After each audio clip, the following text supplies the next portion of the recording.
మీరు పొంగిపోకండి, లోపల చూసి ఆలోచన చెయ్యండి. కాబట్టి జాగ్రత్తగా ఉండాలి. ఈ సంవత్సరం పశుపాలకుడు సాక్షాత్తు గోపాలకుడయ్యాడు.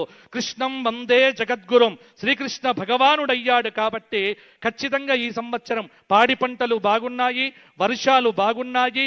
ధరల గురించి మాట్లాడితే ఈ సంవత్సరం కుజుడు మంత్రయ్యాడు.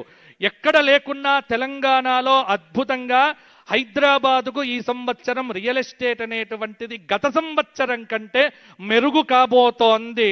భూమికి సంబంధించినటువంటి కొంత అభివృద్ధి అనేటువంటిది ఈ సంవత్సరం తప్పకుండా కనిపిస్తుంది.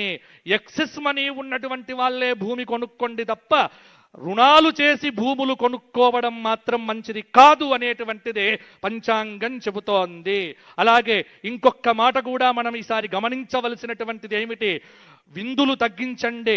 తెలంగాణలో ఏది మాట్లాడినా ధావత్ క్యా హే, ధావత్ ధావత్ ధావత్, నో ధావత్. ధావత్తులు వద్దు, అందరు ఇంట్లో తినండి, చక్కగా ఉండండి. ఎందుకంటే ఈ సంవత్సరము విపరీతమైనటువంటి రేట్లు పెరుగుతాయి, ధరలు బాగా పెరగవచ్చు. బంగారం అనేటువంటిది పెరగటం అనేటువంటిది శాస్త్రరీత్యా లోకానికి నాశనమే. కాబట్టి షేర్స్లో ఎవ్వరు పెట్టుబడులు పెట్టకండి, దేని మీద పెట్టుబడులు పెట్టకండి. 10 రూపాయలు మిగిలితే మీ బ్యాంకులో క్యాష్గా దాచిపెట్టుకోండి తప్ప ఇంకా ఖర్చులు అదుపులో పెట్టుకున్న వాడికే ఈ సంవత్సరం బాగుంటుంది అని మనకు చెబుతోంది. కాబట్టి ఇక ఈ సంవత్సరం నాకున్నటువంటి సమయాన్ని ఇక 12 రాశుల వారికి 10 నిమిషాల్లో ముగిస్తాను. ఎందుకంటే నాకు 28 నిమిషాలు 26 నిమిషాలు ఇచ్చారు. నేను ఎంతైనా చెప్పగలను, కానీ ఉన్న సమయాన్ని, పెద్దల యొక్క విలువైన అమూల్య సమయాన్ని పట్టుకొని నేను చెబుతున్నాను. ఇప్పుడు మేషాది 12 రాశుల వారికి రాశి ఫలితాలు ఏమిటో చెప్పి నా పంచాంగ శ్రవణాన్ని ముగిస్తాను. ఉగాది అంటేనే పంచాంగం కాబట్టి కొద్దిగా ఓపిక పట్టండి దయచేసి. మేషం 4, అశ్విని 4 పాదాలు, భరణి 4 పాదాలు, కృత్తిక 1వ పాదం. ఆదాయం 11, వ్యయం 5, రాజ్యపూజ్యం 2, అవమానం 4. మేషరాశి వారికి ఈ సంవత్సరము 70% అనుకూలత, 30% ప్రతికూలత.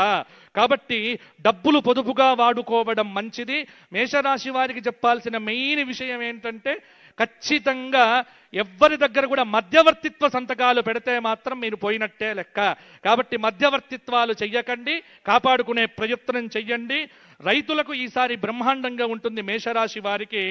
ఎందుకంటే వీరు గురుకు శనికి శాంతి చేయిస్తే మేషరాశి వారికి ఆదాయం 11, వ్యయం 5గా, రాజ్యపూజ్యం 2గా చక్కగా వీరికి ఈ సంవత్సరం ఉంటుంది. కానీ డ్రైవింగ్ చేసేటువంటి వారు జాగ్రత్తగా ఉండండి, ఎందుకంటే ఏలినాటి శని చక్కగా పీడిస్తూ ఉన్నది. ఇక వృషభ రాశి కృత్తిక 2, 3, 4 పాదాలు, రోహిణి 4 పాదాలు, మృగశిర 1, 2 పాదములు.